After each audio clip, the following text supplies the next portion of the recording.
Target prelims 2021 MCQs के through revision का हमारा सेशन आज का इकोनॉमी का है, सेकंड लेक्चर है। टॉपिक है हमारा Indian economy eight independence and post independence era. इसके लिए आप ओनली आईएएस की उड़ान बुकलेट्स इंडियन इकोनॉमी स्पेशल जो एडिशन है उसको आप रेफर भी कर सकते हैं। जिन लोगों को हिंदी और इंग्लिश दोनों में डिटेल्ड एक्सप्लेनेशन और क्वेश्चंस पीडीएफ में डाउनलोड करनी है वो इस तरीके से डाउनलोड कर सकते हैं आपको पीडीएफ फॉर्मेट में। तो आपको ये स्टेप बाय स्टेप दिया गया है। अपने घर में अपने रूम में इस तरीके का एक चार्ट जरूर बना के रखिए, बहुत आपको परफॉर्मेंस जो आपकी है मॉनिटर करने में आसानी होगी। क्वेश्चन नंबर 1 जो दिया हुआ है कि in comparison to barter exchange which of the following is not a disadvantage. इसमें दिया है कि अगर बार्टर एक्सचेंज से अगर हम मनी या करेंसी सिस्टम को कंपेयर करें तो मनी या करेंसी सिस्टम का कौन सा एक डिसएडवांटेज नहीं है। अगर हम वस्तु विनिमय प्रणाली को पैसा या मुद्रा जो हमारा सिस्टम है उससे तुलना करें तो कौन सा एक नुकसान नहीं है। देखिए 4 हमारे पास ऑप्शन दिए हैं, चारों में देखते हैं कौन सा ऑप्शन सही होगा। तो बोला है कि डबल कोइंसिडेंस ऑफ वांट्स जो है वो सही होगा। देखिए पैसा जो है वो एक गुड मीडियम ऑफ एक्सचेंज है। मान लीजिए मुझे 5,000 का सामान लेना है किसी दुकान से, तो मैं जाके वहाँ पे उसको पैसे दे सकता हूँ, वो रेडिली एक्सेप्ट कर लेगा, वो हैप्पीली एक्सेप्ट कर लेगा। ठीक है, ये स्टेटमेंट सही है। इसके बाद देखिए यूनिट ऑफ अकाउंट। हाँ भाई, जो पैसा या जो करेंसी सिस्टम है वो यूनिट ऑफ अकाउंट है। मान लीजिए कि मुझे 10,000 रुपये है, 10,000 में मुझे 200 रुपये और जोड़ने हैं तो मैं 10,200 बोल सकता हूँ। तो इसको हम कैसे भी काउंट कर सकते हैं, लाख में करोड़ में कितना भी हो तो उसको यूनिट ऑफ अकाउंट बोल सकते हैं। ठीक है, पैसे को कोई हमें दिक्कत नहीं है। ऑप्शन डी दिया है कि can be stored for the future use. हम इसको पैसे को फ्यूचर यूज के लिए रख सकते हैं, घर में रख लो, बैंक में रख लो, कहीं पे भी लिख लो। लेकिन ये जो डबल कोइंसिडेंस ऑफ वांट है ना, ये पैसे वाले सिस्टम में नहीं है। ये क्या है कि बार्टर एक्सचेंज में होता है, आवश्यकताओं का दोहरा संयोग। बार्टर सिस्टम में क्या होता है, ये जो वस्तु विनिमय प्रणाली है इसमें हमें दो मान लीजिए आदमी है, तो दोनों की जो डिमांड्स हैं, दोनों की जो वांट्स हैं, दोनों क्या चाहिए वो मैच होना चाहिए। मान लीजिए मेरे पास 2 किलो गेहूं है और सामने वाले के पास 2 किलो चीनी है, या मान लीजिए उसके पास 1 किलो शुगर है। तो अब मुझे उसकी शुगर चाहिए और उसे मेरा गेहूं चाहिए। ठीक है, अब मान लीजिए हम में से एक किसी को मान लीजिए मुझे वो शुगर नहीं चाहिए, तो मैं उससे बात नहीं करूंगा इस तरीके से। ठीक है, तो यहाँ पे मनी सिस्टम में डबल कोइंसिडेंस ऑफ वांट्स का कोई लेना देना नहीं है। ये बार्टर एक्सचेंज में यूज होता है कि बार्टर एक्सचेंज में क्या होता है कि दो लोगों की आपस में जो वांट्स हैं उनकी जरूरी होती है। ठीक है, मनी सिस्टम में नहीं है भाई, आपको मतलब कोई सामान लेना है तो उसका पैसा दे दो और बाकी बात खत्म हो गई। ठीक है, इतना ही है। क्वेश्चन नंबर 2 हमें दिया है कि हमें बताना है कि नीचे ये जो दिए गए हैं तो इनमें से कौन से व्यक्तियों ने कॉलोनियल टाइम जो ब्रिटिश टाइम था उसमें पर कैपिटा जो इनकम है, प्रति व्यक्ति जो आय की गणना या फिर जो नेशनल इनकम है, राष्ट्रीय आय, उसकी कैलकुलेशन या की थी। देखिए महात्मा गांधी जी का तो आपने नाम ने सभी ने देखा ही है। तो महात्मा गांधी जी कभी कुछ अपने राइटिंग्स में कुछ इकोनॉमी के बारे में उन्होंने कुछ ज़्यादा नहीं लिखा कि भाई ये पर कैपिटा इनकम, प्रति व्यक्ति आय की गणना कैसे करेंगे, ये सब नहीं लिखा। तो अभी जिसमें भी तीसरा स्टेटमेंट होगा वो हमारा जो है वो गलत हो जाएगा। ठीक है, यहाँ पे देखिए ये सॉरी, जिसमें भी दूसरा स्टेटमेंट गलत होगा तो यहाँ पे महात्मा गांधी कट हो गया, महात्मा गांधी कट हो गया। अब आपको दादा भाई नारोजी तो पता ही होगा कि दादा भाई नारोजी ने तो बहुत कुछ लिखा है इकोनॉमी के बारे में। ठीक है, आर.सी. देसाई है, उन्होंने भी बहुत लिखा है इकोनॉमी के बारे में। वी.के.आर.वी. जो राव है उन्होंने भी बहुत कुछ लिखा है इकोनॉमी के बारे में। उन्होंने भी जो भारत की जो नेशनल इनकम है उसके बारे में उन्होंने काउंट किया है। दादा भाई नारोजी तो बोलते ही थे कि भाई भारत गरीब इसलिए नहीं है कि हमारे पास पैसे नहीं है, हम गरीब इसलिए हैं कि अंग्रेज सरकार जो है वो सारे पैसे यहाँ से ले गई और ब्रिटेन में जाके हमारे पैसे से मजे कर रही है। तो 1, 3 और 4 यहाँ पे स्टेटमेंट सही हो गया। तो आपको ये नाम जो है वो याद ही रखने होंगे, दादा भाई नारोजी, आर.सी. देसाई और वी.के.आर.वी. जी राव। ठीक है, क्वेश्चन नंबर 3 भी देखते हैं। क्वेश्चन नंबर 3 में दिया है कि प्राइवेटाइजेशन जो है, प्राइवेट या फिर जो निजीकरण जो है, ये आजकल बहुत न्यूज़ में है। अपोजिशन पार्टीज लगातार बोलती रहती हैं कि सरकार तो सब कुछ जो है वो प्राइवेट हाथों में दे देगी। तो इसमें 2 स्टेटमेंट हमें दिए हैं, दोनों स्टेटमेंट में हमें बताना है कि कौन सा सही है। पहला स्टेटमेंट बोल रहा है कि ये जो प्राइवेटाइजेशन है, इस प्राइवेटाइजेशन में क्या होता है कि जो स्टेट है, सरकार जो है वो अपना सारा जो भी ऑनरशिप है उसका पास जो जितने भी शेयर है, मान लीजिए 100% शेयर है, सारी अपनी हिस्सेदारी प्राइवेट सेक्टर को बेच देती है।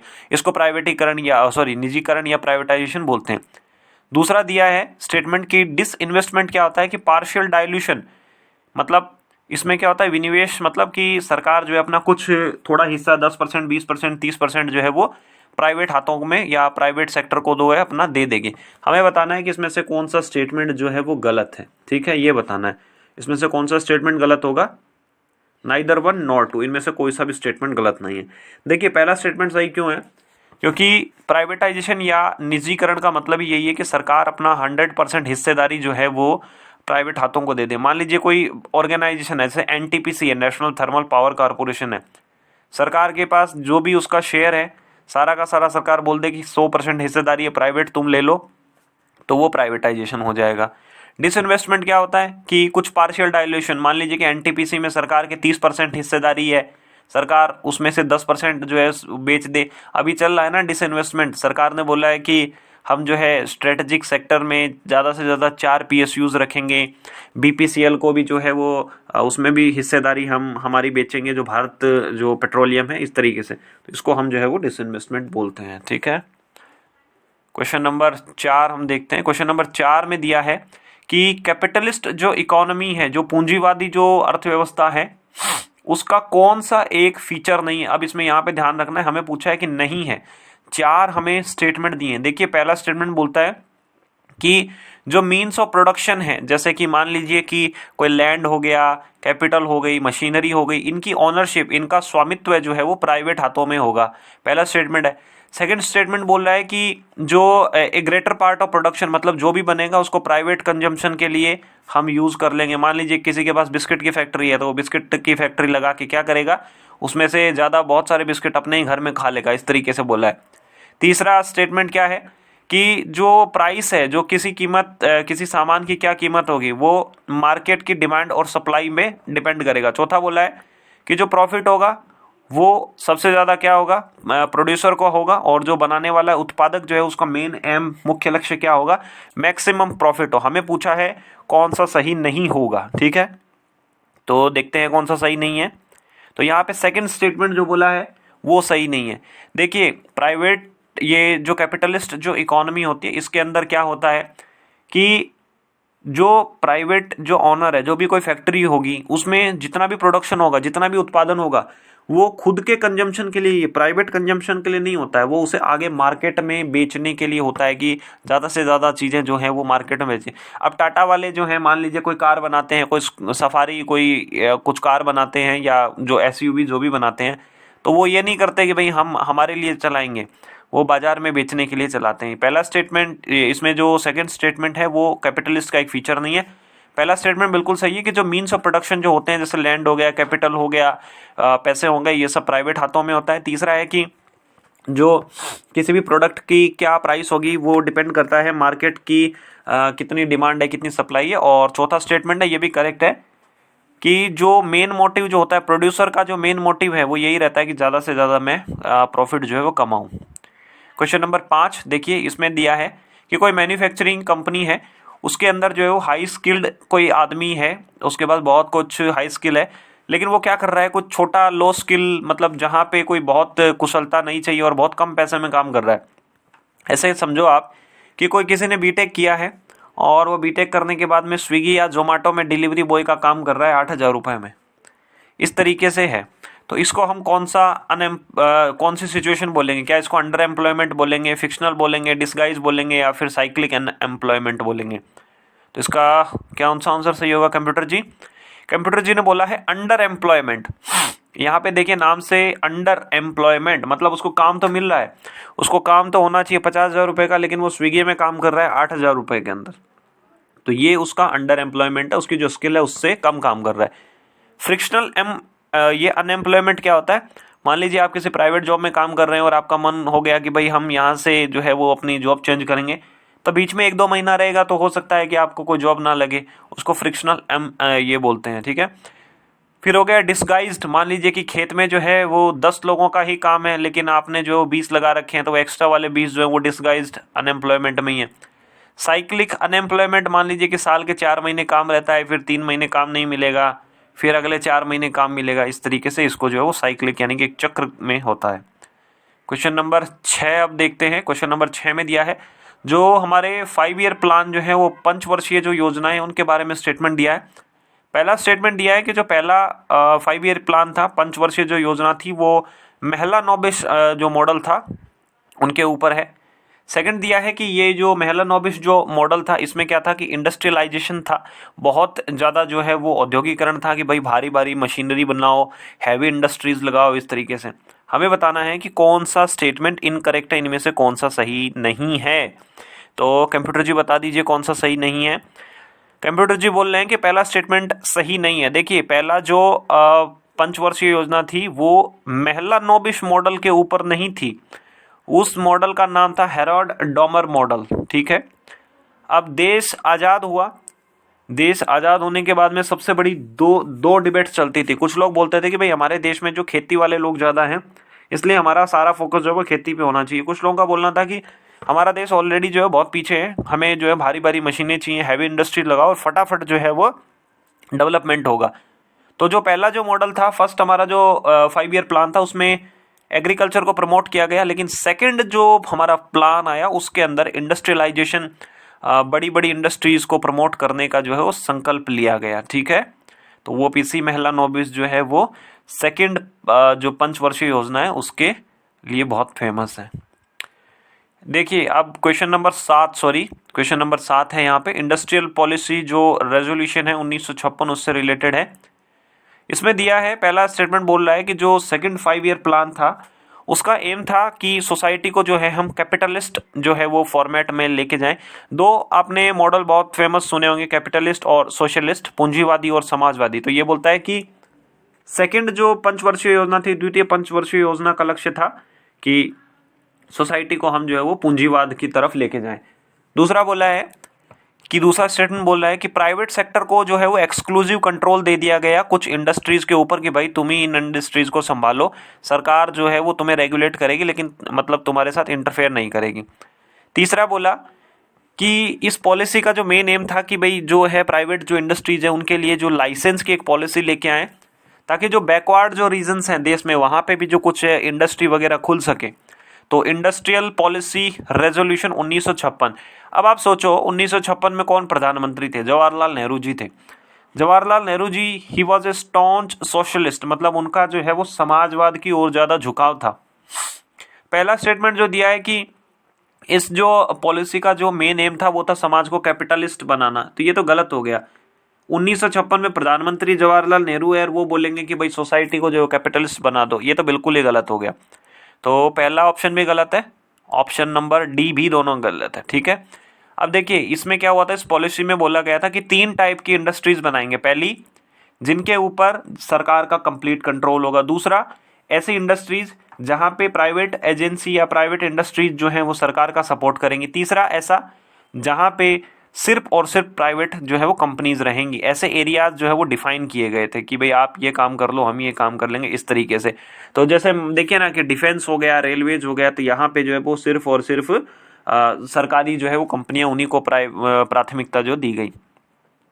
ऑप्शन नंबर स्टेटमेंट नंबर 3 भी सही है कि हमारे देश में जो है वो लाइसेंस की जो बहुत पॉलिसी आई, इसीलिए हम बोलते हैं कि जब लाइसेंसीकरण हो गया, इंस्पेक्टर राज हो गया, ये सब हो गया। तो जब 91 में लिबरलाइजेशन आया देश के अंदर, उदारीकरण जब आया, तब हमने बोला कि अब हमें जो है वो लाइसेंसीकरण से, इंस्पेक्टर राज से मुक्ति मिल रही है, ठीक है। तो यहाँ पे आप इसकी डिटेल्ड स्टेटमेंट एक्सप्लेनेशन देख सकते हैं। क्वेश्चन नंबर 8 जो दिया है वो इसमें हमें देखना है कि भारत में जो एग्रीकल्चर सेक्टर था प्री ब्रिटिश इंडिया, मतलब ब्रिटिश के आने से पहले भारत में जो है कृषि की क्या हालत थी, उससे रिलेटेड कुछ स्टेटमेंट दिए, हमें करेक्ट बताना है। पहला बोला है कि 85% population of India was dependent on the agriculture. 85% जनता जो है वो अपनी आजीविका के लिए, अपनी रोजी रोटी के लिए कृषि के ऊपर आधारित थी, ठीक है। दूसरा बोला है कि जो एग्रीकल्चर प्रोडक्टिविटी है, कृषि की उत्पादकता जो है वो प्री ब्रिटिश टाइम में, मतलब ब्रिटिश के आने से पहले बहुत ज़्यादा थी। तीसरा स्टेटमेंट बोल रहा है कि higher yield of cash crop due to commercialisation, मतलब खेती का व्यवसायीकरण होने से क्या हो गया कि जो हमारा कुछ कुछ फसलें थी उनकी उत्पादकता के अंदर जो बहुत ज़्यादा हो गया, ठीक है। ये चीज़ इसमें बोला है। अब यहाँ पे आपको बताना है कि कौन सा स्टेटमेंट करेक्ट होगा। देखो अगर सेकंड स्टेटमेंट हम देखते हैं तो इसमें दिया है कि खेती की जो उत्पादकता है, कृषि की जो प्रोडक्टिविटी है वो बिकम वेरी हाई, मतलब बहुत एक्सट्रीम में ले गया है स्टेटमेंट की। बिकम वेरी हाई मतलब बहुत ज़्यादा हो गई, ये स्टेटमेंट गलत है। क्योंकि देखो ब्रिटिश लोग आए तो अपने साथ में साइंस भी लेके आए थे, क्योंकि ब्रिटेन उस टाइम का जो ब्रिटेन था हमारे से आगे था, वहाँ पे खेती जो है वो थोड़ी एडवांस थी। तो ब्रिटिश का जो एग्रीकल्चर जो प्रोडक्टिविटी है उसको इंक्रीज करने में ब्रिटिश लोगों का भी थोड़ा योगदान है। तो प्री ब्रिटिश टाइम में हम लोग खेती करते थे, लेकिन कोई प्रोडक्टिविटी कोई बहुत ज़्यादा नहीं थी। तीसरा स्टेटमेंट दिया है कि एग्रीकल्चर का कमर्शियलाइजेशन हो गया था। ये बात सही है। देखिए कि जूट पैदा होने लगा था, कॉटन कपास भी होने लगा था, रबड़ वगैरह, तंबाकू, ये सब काफ़ी जो है फसलें हमारे यहाँ पे हो रही थी। और लगभग 80 to 85% जनता जो है वो खेती के ऊपर ही आधारित थी। आज भी अगर देखेंगे तो लगभग जो है वो 60% या 50% जनता जो है वो डायरेक्टली इनडायरेक्टली खेती के ऊपर ही बेस्ड है। और जब से लॉकडाउन लगा देश में तो लोग अपने गाँव की ओर वापस लौट गए और उन्होंने खेती जो है वो करना फिर से चालू किया। ठीक है, तो यहाँ पे कौन सा स्टेटमेंट सही हो गया? 1 और 3 सेकंड स्टेटमेंट यहाँ पे गलत है। क्वेश्चन नंबर 9 देखते हैं। एमएसएमई सेक्टर से दिया है, ये जो सूक्ष्म और लघु उद्योग हैं उनसे रिलेटेड हमें 2 स्टेटमेंट दिए हैं। पहले में बोला है कि ये जो नई अभी लेटेस्ट जो एमएसएमई की जो डेफिनेशन आई है उसके अंदर जो मीडियम एंटरप्राइजेज हैं वो होंगी। ऐसी इंटरप्राइजेज को मीडियम एंटरप्राइजेज बोला जाएगा जिनकी की सालाना टर्नओवर जो है वो 500 करोड़ रुपया है। ठीक है, 500 करोड़ मैक्सिमम है, उनको बोला जाएगा। सेकंड दिया है कि मिनिस्ट्री ऑफ ये एमएसएमई है, जो ये लघु और सूक्ष्म जो उद्योग हैं इनके लिए एक चैंपियंस पोर्टल जो है वो सरकार ने बनाया है। अब आप देखो कौन सा स्टेटमेंट इसमें से सही होगा। तो कंप्यूटर जी ने बोला है इसमें सेकंड स्टेटमेंट जो है वो सही होगा। देखिए रीज़न क्या है कि नई डेफिनेशन के अंदर जो माइक्रो, स्मॉल और मीडियम है, तो मीडियम के डेफिनेशन में टर्नओवर की जो लिमिट है वो 250 करोड़ रखी गई है, 250 करोड़ लिमिट रखी गई है। 50 करोड़ का इन्वेस्टमेंट मैक्सिमम होना चाहिए और टर्नओवर जो है वो मैक्सिमम आपको 250 करोड़ का होना चाहिए। आपका 300 करोड़ 500 करोड़ है तो आप नहीं इसमें डेफिनेशन के अंदर सेट नहीं हो पाओगे। सेकंड स्टेटमेंट जो दिया है कि ये चैंपियंस पोर्टल सरकार ने चालू किया है, बिल्कुल सही है। चैंपियन पोर्टल्स मतलब एक टाइप की वेबसाइट है। इसमें ये एमएसएमई से जो जुड़े हुए लोग हैं, कुछ बिजनेस वगैरह करते हैं, वो जाके अपना कुछ लिख सकते हैं, भाई हमको ये प्रॉब्लम है, हमारी ये प्रॉब्लम सॉल्व करो। अब वो प्रॉब्लम सॉल्व होती है वहाँ पे, नहीं अलग चीज़ है, लेकिन ये चैंपियंस पोर्टल जो है वो किया है। ठीक है, ये चैंपियंस शॉर्ट फॉर्म है, ये वेबसाइट का जो है वो फुल एड्रेस है कि भाई ये। ठीक है, ये यहाँ पे आप देख सकते हैं माइक्रो, स्मॉल और मीडियम। मीडियम के लिए 50 और 250 और स्मॉल के लिए 10 और 50 और माइक्रो के लिए 1 करोड़ से कम का इन्वेस्टमेंट और 5 करोड़ से कम का टर्नओवर हो सालाना, वार्षिक। क्वेश्चन नंबर 10 जो दिया है इसमें दिया है कि भाई सोशलिस्ट जो इकोनॉमी है, जो समाजवादी जो अर्थव्यवस्था है, उससे रिलेटेड 2 हमें स्टेटमेंट दिए हैं, बताना है कौन सा इसमें से स्टेटमेंट सही है। पहला इसमें बोला है कि जो सोशलिस्ट जो सोसाइटी है उसमें किसी भी तरीके की प्राइवेट प्रॉपर्टी नहीं होगी और सारी की सारी प्रॉपर्टी जो है वो स्टेट या सरकार के हाथों में होगी। दूसरा स्टेटमेंट बोला है कि public sector enterprises R A की फीचर, मतलब जो समाजवादी जो अर्थव्यवस्था है, सोशलिस्ट इकोनॉमी है, उसमें ये पब्लिक सेक्टर के जो एंटरप्राइजेज हैं, यानी कि ये जो सार्वजनिक क्षेत्र के जो उपक्रम हैं, ये ज़्यादा होंगे। कौन सा स्टेटमेंट इसमें से सही है, हमसे करेक्ट पूछा है। देखिए कौन सा सही होगा इसमें। तो यहाँ पे हमारा जो है वो ऑप्शन जो सी है, बोथ 1 और 2 जो है यहाँ पे करेक्ट हो जाएगा। क्यों करेक्ट होगा? देखो 2 टाइप की हमने इकोनॉमी हम समझते हैं, जनरली 2 टाइप की समझते हैं कि एक सोशलिस्ट और एक कैपिटलिस्ट। तो सोशलिस्ट में क्या होता है कि सोशलिस्ट जो है वो कैपिटलिस्ट का एकदम उल्टा होता है। सोशलिस्ट वाले बोलते हैं कि ये जो भी फैक्टर ऑफ प्रोडक्शन है, जैसे लैंड है, कैपिटल है, या जो भी प्राइवेट प्रॉपर्टी है, ऐसे कोई नहीं होगी और सारी की सारी प्रॉपर्टी, जितनी भी जमीन है, इंडस्ट्रीज है, सब सरकार की होगी। ठीक है, ये स्टेटमेंट बिल्कुल सही है।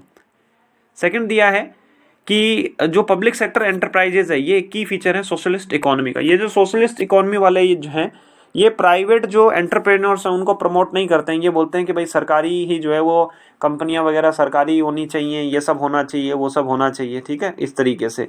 तो ये इसमें क्या होता है कि सरकारी जो है, तो समाजवादी जो है वो लोग सोचते हैं कि समाज में जो बेनिफिट हो रहा है, जो भी प्रॉफिट हो रहा है, वो सब में जो है इक्वली डिवाइड होना चाहिए। लेकिन कैपिटलिस्ट लोग बोलते हैं कि ऐसा कोई ज़रूरी नहीं है, आप मेहनत करिए, आप इंडस्ट्री वगैरह खोलिए और आप जो है वो प्रॉफिट कमाइए। तो ये सोशलिस्ट जो इकोनॉमी है उससे रिलेटेड हमें 2 स्टेटमेंट दिए थे।